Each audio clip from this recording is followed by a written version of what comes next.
Psaume 130, Psaume 119, le verset 130, Proverbe 29, le verset 18. Je vais vous donner, le thème c'est l'importance de la révélation. L'importance de la révélation. Pourquoi la révélation est-elle importante? Pourquoi, par un moment donné, il y a tellement de critiques sur la révélation? D'autant disent que c'est la parole qui est mieux. D'autant disent que nous sommes les hommes de parole. C'est pas faux. Je suis d'accord avec ça. Mais dans tout ce que Dieu fait, il dégage ce qu'on appelle la révélation. Même dans la parole, il y a aussi la révélation dedans. À plus forte raison, cette révélation, même si elle est partielle, elle est en partie pour régler un problème donné, mais elle peut contribuer au salut des âmes. Pourquoi? Parce que une révélation peut aider quelqu'un à ne pas mourir, comme ce matin, la révélation que je viens de donner. La révélation que je viens de donner concernant la mère de Didier Arafat. Si Dieu ne me ment pas, si je ne sais pas comment je peux prier pour anticiper, pour que le malheur qui doit s'abattre ne puisse pas s'abattre. Voici l'importance de la révélation. Comment je peux prier? Comment je peux aider quelqu'un s'il ne sait pas ce qui se passe dans sa vie? Comment je peux aider quelqu'un si je n'ai pas d'indice concernant sa vie? Comment je peux aider quelqu'un que sa vie est embrouillée, elle ne sait à quoi s'avouer, malgré qu'on lui prêche la parole, malgré qu'elle se soumet à la parole, malgré qu'elle exécute la parole, malgré qu'elle obéit à la parole, mais toujours elle constate que sa vie n'a pas bougé d'un iota. D'autant diront que tu n'as pas bien obéi, ou bien tu n'as pas bien servi Dieu, ou bien tu n'as pas bien prié. Il y a beaucoup de cas au milieu de nous où des personnes sont dérangées, ils sont désespérés, ils ne savent pas pourquoi telle chose les arrive. Ils ne savent pas pourquoi ça m'arrive. Malgré qu'ils prient, ils jeûnent, ils méditent la parole, ils obéissent à Dieu. Mais le problème reste toujours pareil. Leur vie ne bouge pas bien au temps. Et d'autant on dit que servir Dieu, c'est de prêcher seulement. Bien-aimé, prêcher, c'est de nos quotidiens. Mais la révélation nous aide pour ne pas allonger le temps. Parce que quand tu as la révélation, ça te permet que le temps ne soit pas allongé. Tu puisses avoir des stratégies pour vite arriver au lieu de passer des années sans voir. Parce que la révélation éclaire. La révélation éclaire celui qui est aveugle. Or, quand tu es aveugle, tu tâtonnes, tu marches sans voir. Tu peux passer 20 ans, 30 ans dans le même problème sans qu'il y ait solution. Pourtant, tu pries. Pourtant, tu jeûnes. Pourtant, tu médites. Pourtant, tu fais tous les sacrifices qu'on te demande de faire, même les offrandes. Comme la Bible a dit, faites connaître à Dieu vos besoins par des prières, par des supplications et aussi par des actions de grâce. Ils ont tout fait, mais il n'y a rien. Qu'est-ce qui se passe? Ce qui va venir maintenant, c'est de connaître le nœud du problème. Tant que tu ne connais pas le nœud du problème, il ne peut pas avoir de solution. Tant que tu n'as pas identifié la cible, tu ne peux pas atteindre l'objectif. Un sniper, il a une arme, il est très bon, mais sans cible, il n'est pas efficace. Tant qu'il n'a pas encore vu dans son objectif, la cible, il ne peut être efficace. Si le est en train de se promener avec son pistolet, son arme, comme ça, C'est le nœud qu'il s'agit. C'est pas la Bible dit ceci. Parce qu'elle m'a dit, même la parole de Dieu dégage en elle la révélation. Même la parole de Dieu dégage en elle la révélation. Est-ce que quelqu'un me comprend? Est-ce que quelqu'un me suit? Amen. Ils vont tant critiquer les prophètes. Si Dieu voulait que le ministère s'arrête au travers seulement de la parole, il n'allait jamais introduire un ministère prophétique. Il allait permettre qu'il y ait évangéliste, il y ait pasteur, il y ait docteur, il y ait apôtre, et puis c'est fini. Il n'allait pas permettre que les prophètes soient dedans.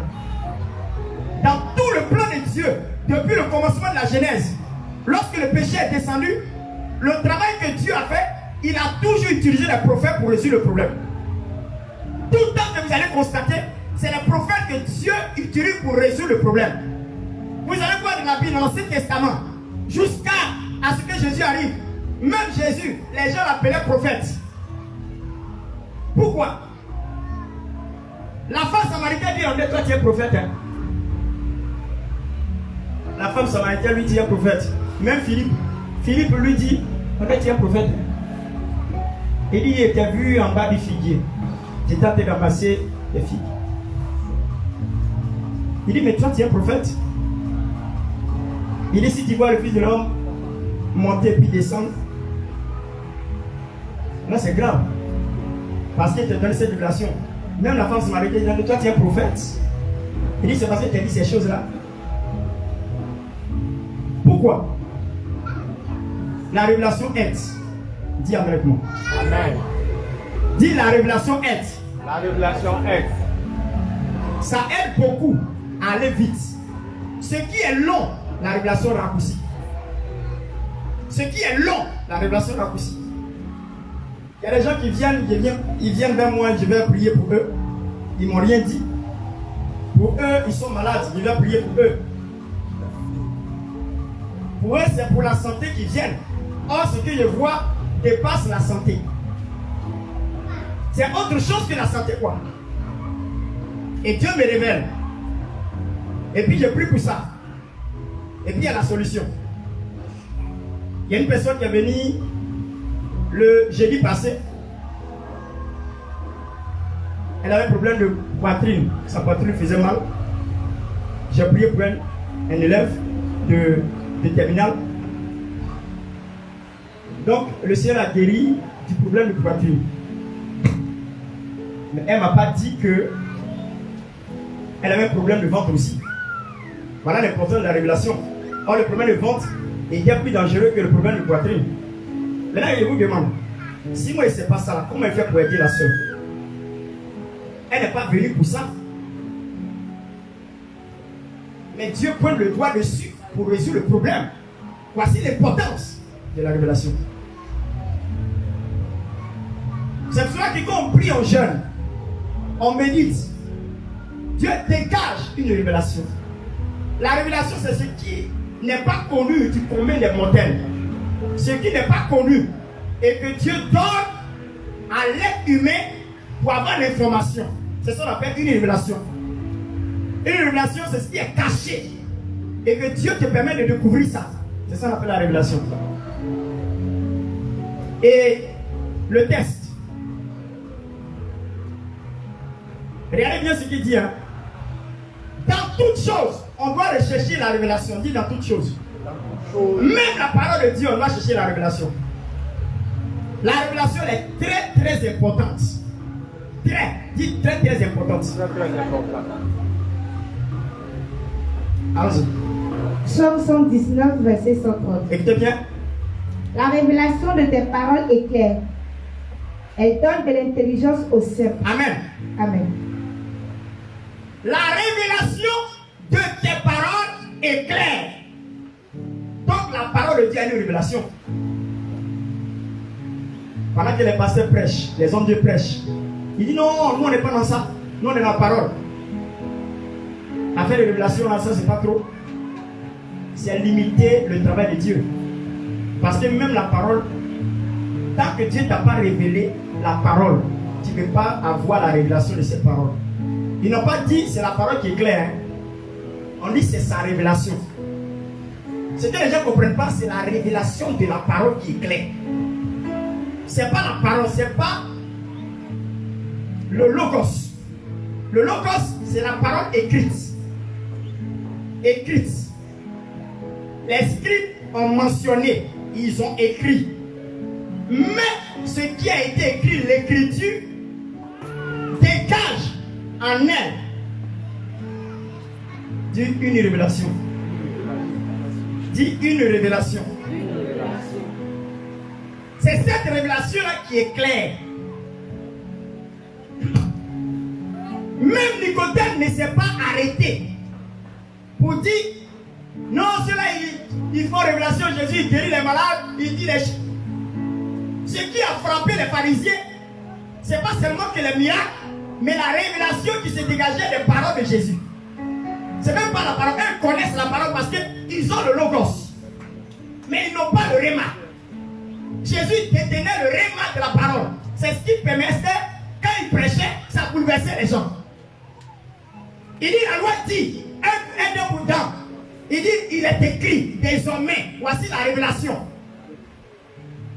Si quelqu'un te frappe sur la roue gauche, donne. C'est-à-dire, autant de fois que tu fais, il faut parler. C'est ce qu'il veut dire. Voici la révélation.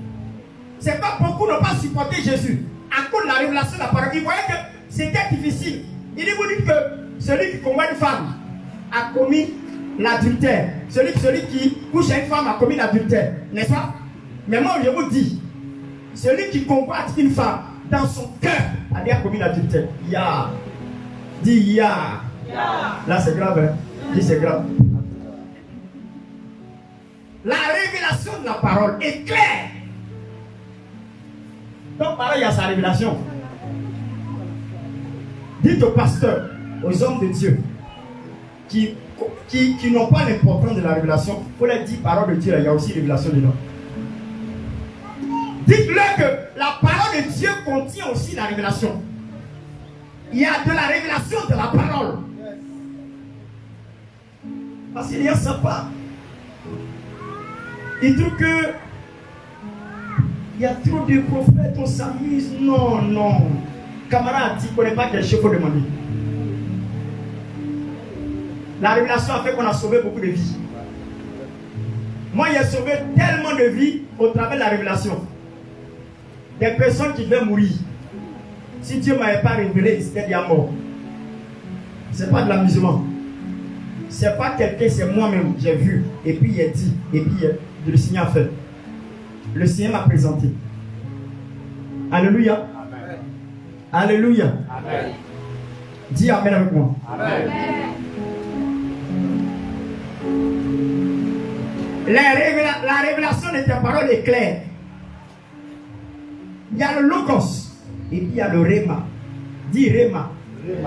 Parole révélée. C'est ça qu'on appelle réma. Parole révélée. Il y a la parole écrite, logos. Et puis il y a la parole révélée, réma. Dis Amen avec moi. Alléluia. Amen. Voilà pourquoi les gens parlent. La révélation est importante. Quand je vois des gens qui devaient faire accident, et puis le Seigneur révèle à l'homme de Dieu, il dit tant, tu dois partir demain, tu dois aller demain en voyage. Tu allais prendre telle voiture pour aller. Il y a un accident à telle route. Tu t'en vas dans tel village, mais telle région. Il dit ne va pas, sinon la mort est devant. Imagine-toi qu'on n'a pas vu. On fait comment? Je vous demande, on fait comment? C'est un décès. Voici l'importance de la révélation. Prier là, c'est bon. Ça peut sauver. Mais quand on prie là, Dieu doit parler. Ou bien, quand tu demandes quelque chose à quelqu'un, est-ce qu'il ne doit pas te répondre? C'est ça qu'on appelle la révélation. Le fait de donner la réponse, le retour là, c'est ça qu'on appelle révélation. Les gens ne comprennent pas, ils ne savent pas ce qu'ils disent. Vous voyez, il y a des gens qui ne savent pas ce qu'ils disent. Le retour de la réponse du Seigneur est une révélation parce que c'est quelque chose qui est inconnu pour toi. C'est quoi on appelle ça révélation. Parce que c'est inconnu pour toi. Alléluia. Amen. Alléluia. Amen. Proverbe, allons-y, Proverbe. Proverbe 29, verset 18. Voici la parole qui me plaît beaucoup. Voici la parole qui me plaît beaucoup. Cette parole me plaît beaucoup, beaucoup, beaucoup même. Pourquoi? Parce que déjà se dégage la puissance de Dieu. Je me souviens bien, avant que tu le lises, je me souviens bien, les élèves étaient en train de passer un examen. Je les ai convoqués, ils sont venus et je devais les préparer à l'examen pour prier pour eux, pour leur donner des orientations, comment composer. Je me souviens comme c'était hier. Il y a un jeune. Il était avec moi dans l'ancienne église. L'église Ebna. Il passait aussi l'examen parce qu'il avait échoué une première fois. C'était la deuxième fois. Et j'étais en train de prier pour lui. Et le Seigneur va me révéler quelque chose. Dis amen avec moi. Non, j'ai dit, révélation là c'est bon, hein. Quand Dieu révèle là c'est bon, hein. Mais seulement, il faudrait que vous sachiez que il ne faut pas se fier seulement qu'à ça. Se fier à ça est un problème parce qu'il y a des arnaqueurs qui existent dans le même domaine. Parce qu'une mauvaise révélation peut détruire une église. Voilà pourquoi beaucoup sont prudents. Une petite parole que tu as donnée quand c'est faux, ça peut gâter l'église. C'est quoi? Moi, ce qui est intéressant, je connais ma chose, donc je peux parler. Maintenant, quand tu ne connais pas, que tu t'hasardes à faire, ça peut gâter l'église. Et puis, l'interprétation de la révélation. Ce que tu as reçu là, son interprétation et comment avoir la gestion de la révélation est très très importante. Parce qu'il y a des gens, le frère dans l'église, elle a dormi, elle a vu le frère en songe, ils ont fait mariage ensemble, c'est fini. Elle, c'est son mari. C'est une révélation. Mais son interprétation là, c'est quoi? Peut-être Dieu veut te dire que un homme comme lui là, c'est lui que tu vas épouser. C'est pas forcément le même visage que tu as vu là. On dit un homme comme lui. Ça peut dire qu'un homme comme lui, la manière qu'il est là, c'est comme ça que Dieu va te donner un mari comme lui.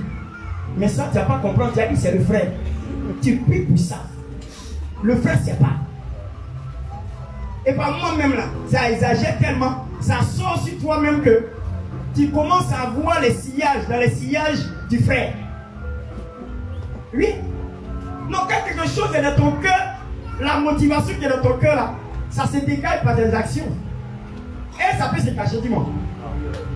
Hein? Parce que d'abord la révélation, on t'a donné, tu as reçu. Mais le fait que ça travaille dans ton cœur, ça peut commencer à mettre dans ton cœur l'amour. Tu as commencé à aimer le frère. Oh, le frère n'est pas au courant de quelque chose. Hein. Toi, tu es en train de prier, jusqu'à même tu l'aimes même bien. Et puis tu vois encore au moins 4 songes. Quand le pasteur vient te demander, non pasteur, c'est pas musulman, c'est pas une seule fois. Si c'est une seule fois, là tu as raison. Mais il y a vu ça 5 fois.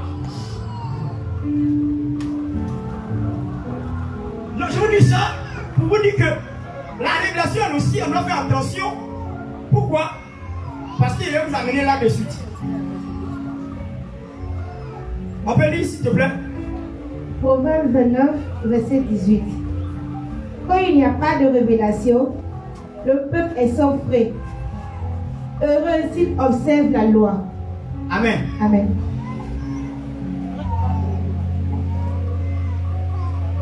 Quand il n'y a plus de quoi, le peuple est quoi? On veut dire quoi? Quand il n'y a plus de révélation, on ne sait pas où on va. Hein? Dis-moi, tu es en train de prier, tu pries bien, tu gères bien, mais tu ne vois pas. Tu ne sais pas où est ta vie, ça n'avance pas. Tu es perdu. C'est pas ça? Une petite révélation peut te donner l'espoir. Parce que quand ta vie est comme ça, là, c'est comme tu es dans un tunnel où tu ne vois pas la lumière au bout.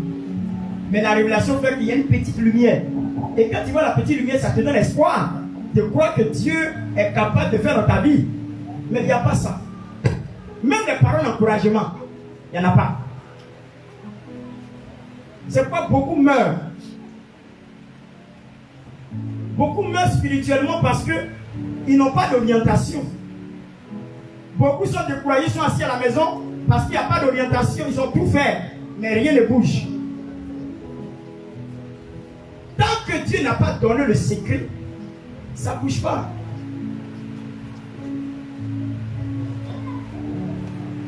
Saül, c'est en cherchant les ânesse de son père.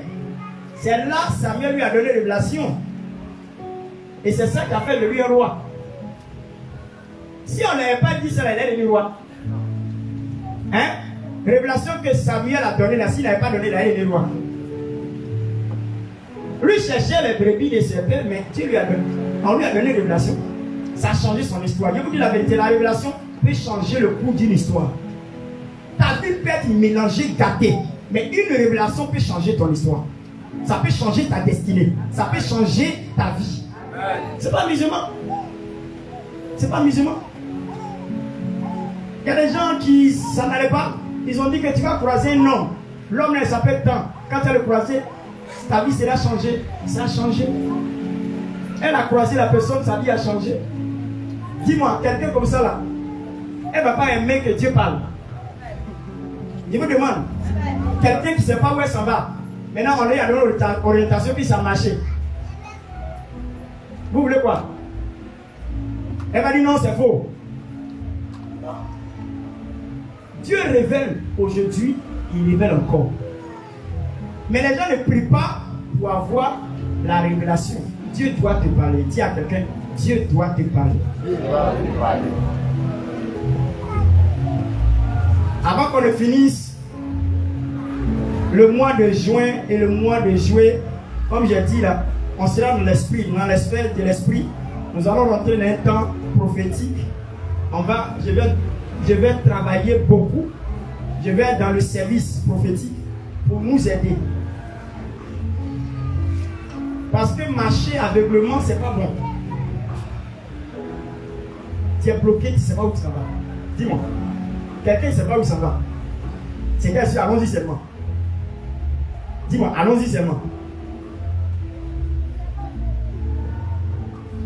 Je vous ai dit ici, le dimanche passé, il a donné une révélation à une jeune fille. Elle était très jeune en ce temps, elle était en première ou bien seconde. Je vous ai parlé de 6 secondes. Et cette jeune fille-là, elle était très jeune, petite.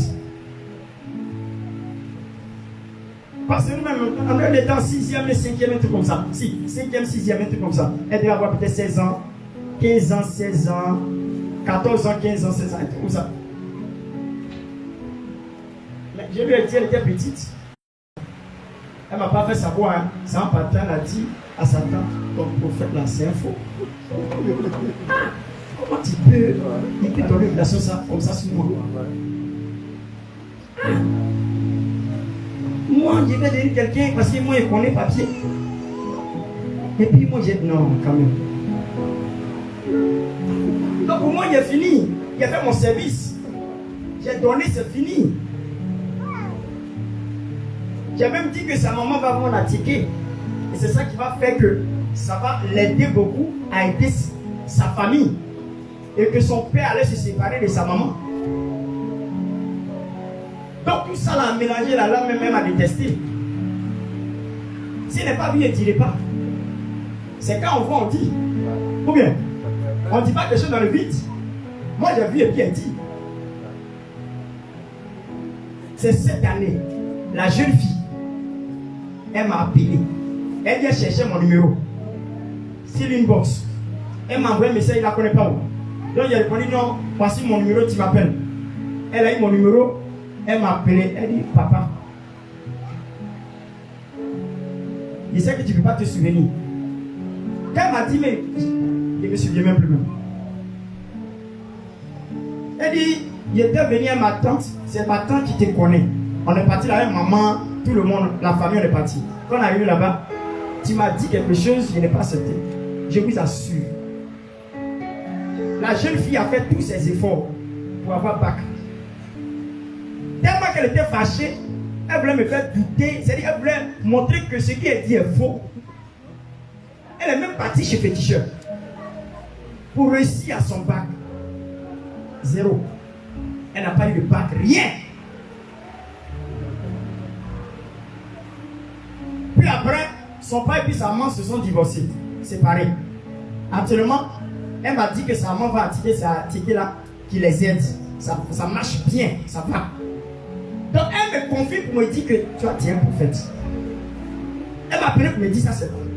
Elle dit elle viendra ici pour un témoignage. Voici l'importance de la révélation. Mais pour finir là, elle s'est trouvée quelque part avec un homme qui travaille dans l'administration, il est bien posé. Ils ont fait un enfant, c'est lui qui s'occupe d'elle, ça va. Par lui, elle entraîne la voie d'ouverture dans les affaires. C'est pas l'accomplissement de la révélation qu'elle a.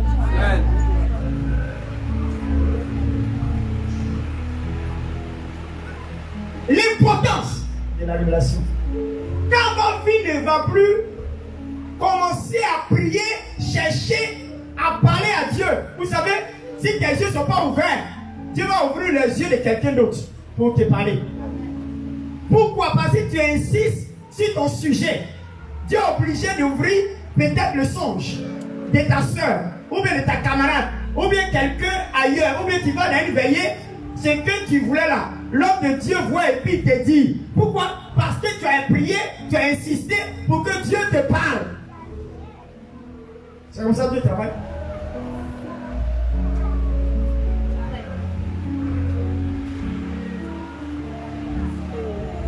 Voyez,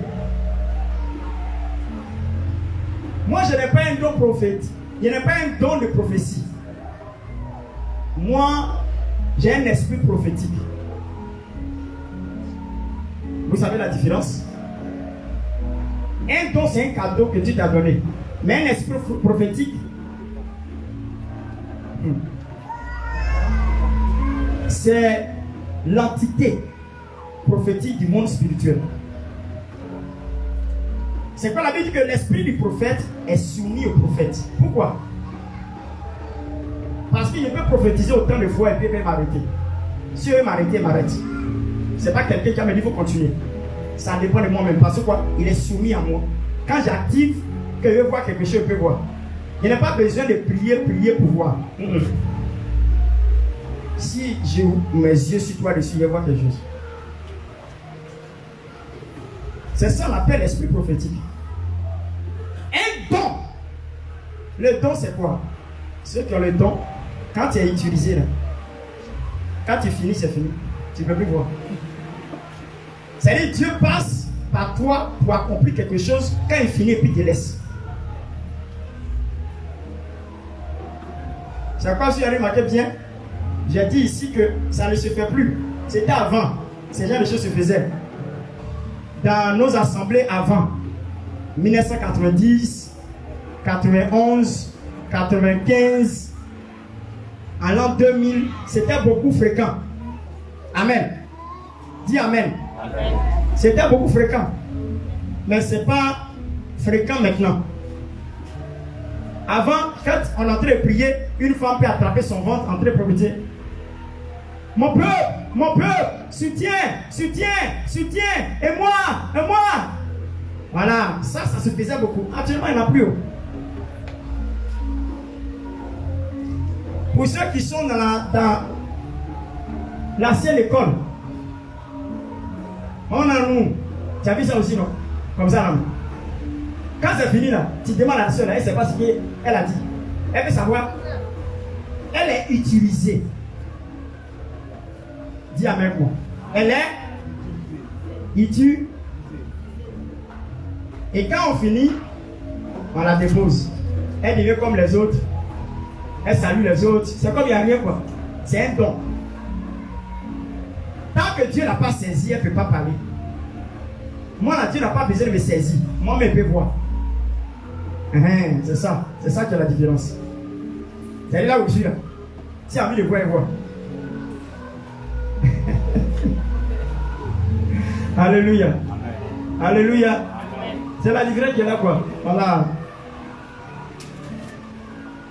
Alléluia. Donc, je vous dis que la révélation a une grande importance. Qui croit que la révélation a une grande importance? Imagine-toi des intercesseurs, intercesseuses. Ils peuvent prendre un sujet.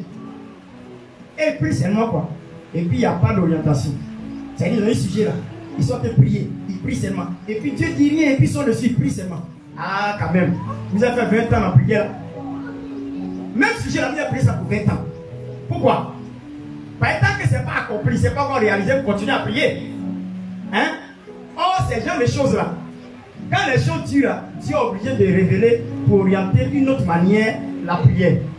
Pour permettre que ça atteigne son objectif. Quand quelque chose dure trop là, il faut demander à Dieu. Qu'est-ce qui se passe? Vous comprenez? Je vous dis la vérité. Vous savez pourquoi? Ce qu'on appelle les épreuves. Les épreuves sont transitaires. Une épreuve est transitaire. C'est-à-dire que ça va comme ça.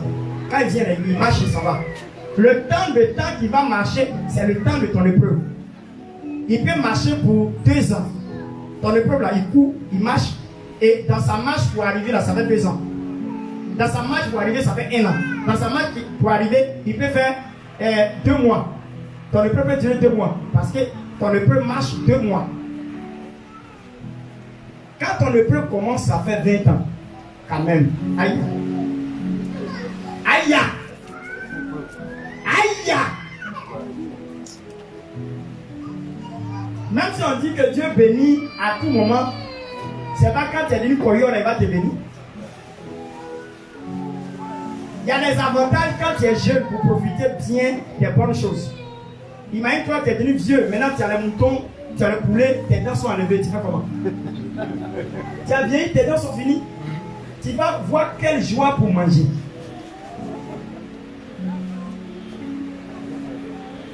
Comment tu peux manger ça?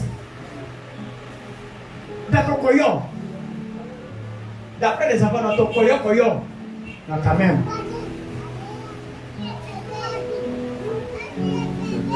Il y a des gens même là, c'est comme conteneur maintenant. C'est-à-dire pour eux, pour se consoler, ils disent non. Quand ça dit comme ça, c'est que Dieu envoie conteneur. Conteneur va venir quand tu es coyote. Imagine-toi que Dieu te promet un mariage. Pendant qu'il te promet un mariage là, ça a tellement duré. Et puis t'envoies un monsieur. En ce moment, tu ne peux plus marcher. Aïe. Aïe. Pour jouir du mariage, il y a aussi les rapports sexuels. Dis avec moi. Non, ça fait partie du mariage. Hein? Maintenant, imagine-toi. Il est arrivé maintenant. Oh, mon repos précoce est arrivé. Tu ne sens plus rien. C'est les règles qui font que tu sens un désir. Il n'y a plus de règles. Il n'y a plus de désir. C'est pour te chatouiller ou bien? Pourquoi c'est non seulement? Combien c'est pour chatouiller ou bien? Les enfants, fermez les oreilles.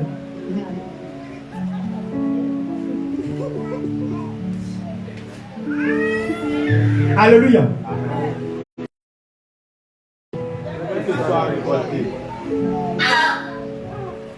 Voyage qu'on dit que tu dois faire là, ça dure. On dit non, c'est comme ça Dieu fait. Comme ça Dieu fait là. Mais tu es en train de prendre de l'âge.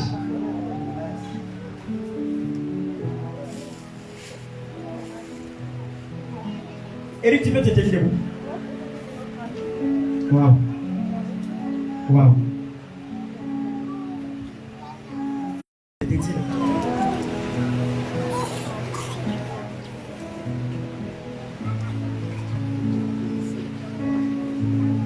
Il faut prier vraiment. Il faut te dégager vraiment de la prière. Parce que j'ai vu quelque chose. Ce que j'ai vu, c'est que je l'ai vu à l'aéroport avec une valise. Amen. Il est en train de partir en Europe.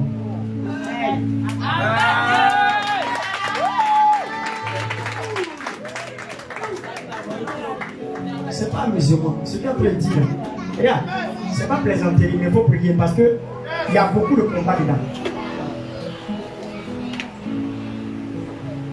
Des gens s'opposent. Il y a une ouverture. Je t'ai vu, j'ai vu de mes propres yeux. Tu as porté une chemise blanche et puis tu as plié les manches de la chemise blanche avec un jean à l'aéroport.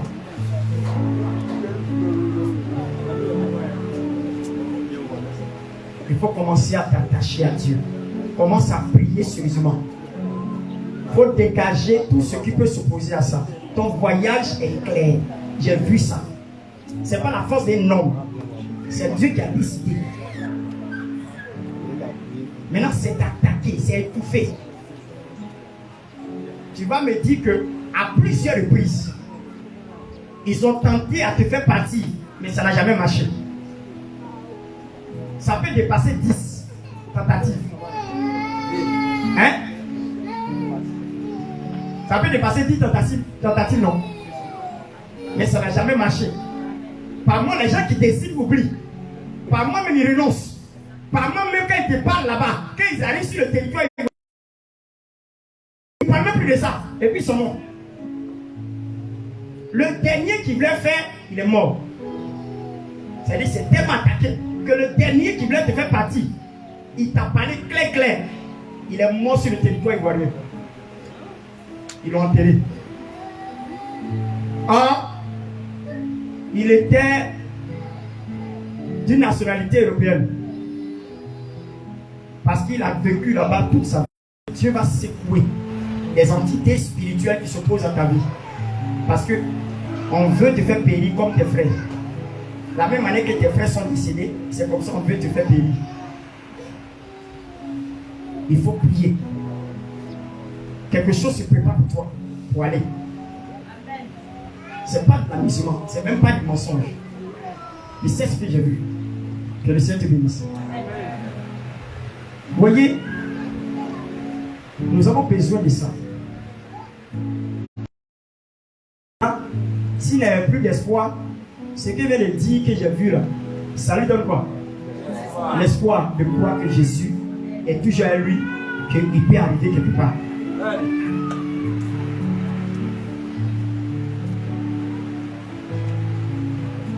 La Bible dit que ne méprisez pas les révélations. Je peux dire les prophéties, mais examinez-les. En tout cas, il n'y a plus de révélations.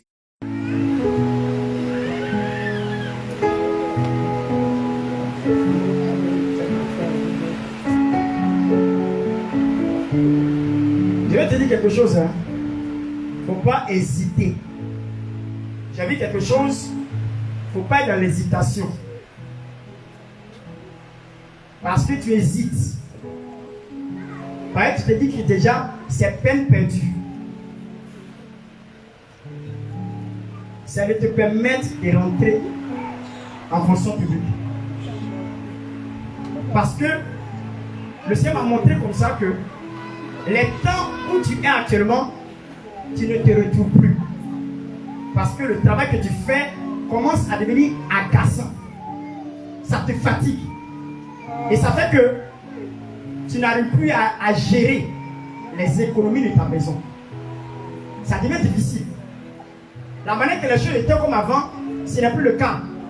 Mais tu doutes de t'engager dans un concours. Tu dois rentrer dans l'administration. Tu dois rentrer à l'ENS, à l'ENA. Tu as toutes les capacités que le Seigneur me dit. Il m'a dit de te dire, si tu doutes, enlève le doute, crois et engage-toi pour un concours. L'ENS ou bien l'ENA. Il ne faut pas regarder le reste. Quand Dieu parle, il a les moyens de sa politique pour agir. Tu m'entends bien?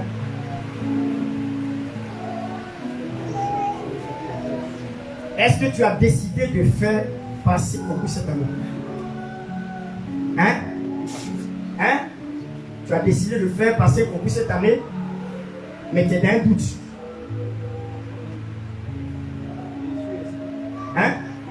Tu es inscrit? Pourquoi? L'ENS. On peut acclamer le Seigneur.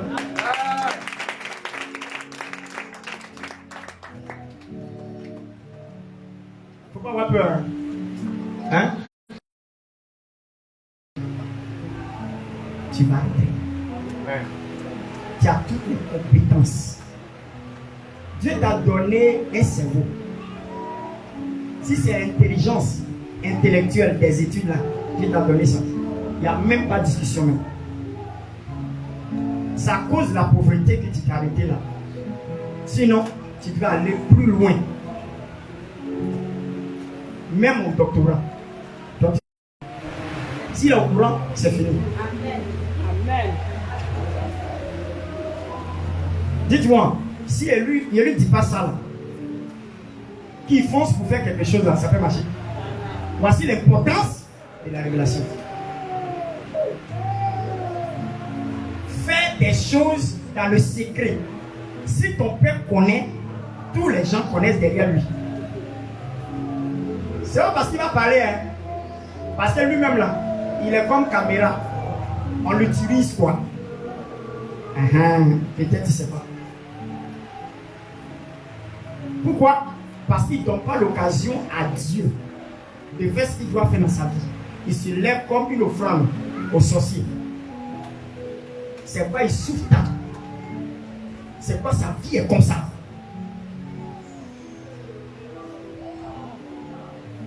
Et puis en plus, tu es dans la position comme ça, tu ne vois pas clair. Tu t'en prends une femme pour marier encore. Elle-même, elle est pire. C'est moi qui te dis ça.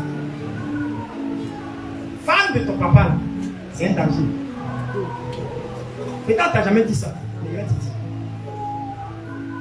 C'est un danger. Parce que il y a la sorcellerie dans sa vie.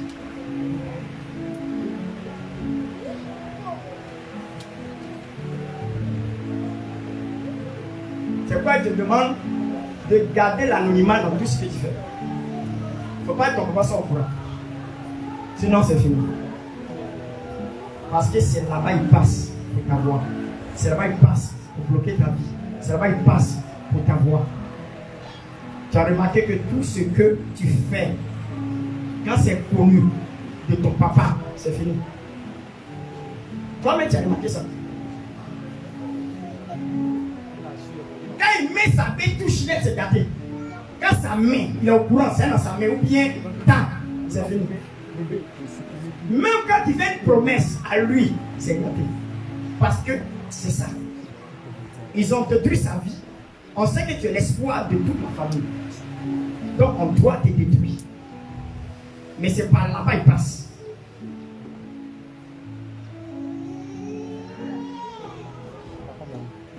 Marie, mais il n'y en a pas. Et puis un esprit de chien. Un esprit de chien dans la famille, du côté de ton papa. Quand on dit chien là, chien on ne connaît pas papa du chien. Quand on dit chien là, quand on dit esprit de chien, on ne connaît pas papa du chien là. C'est lui partout, lui fait. Sortir, elle est comme ça. C'est lui, avoir enfant, sortir, voilà. C'est ça, ils ont mis sur ton papa, ça l'a détruit. Toi, mais tu sais. Affaire des femmes. Et cet esprit est en train d'arriver jusqu'à toi. Il faut faire très attention, il faut prendre affaire de Jésus là bien. Sinon, tu n'as pas te marier. Avoir des enfants n'est pas synonyme de bâtir un foyer. C'est pas ça. Tu peux être une femme et puis te mettre dans les sites. À cause de l'esprit qui suit ton père qui agit dans ta vie. Il faut rechercher Dieu bien. Tu vas voir que les choses vont aller.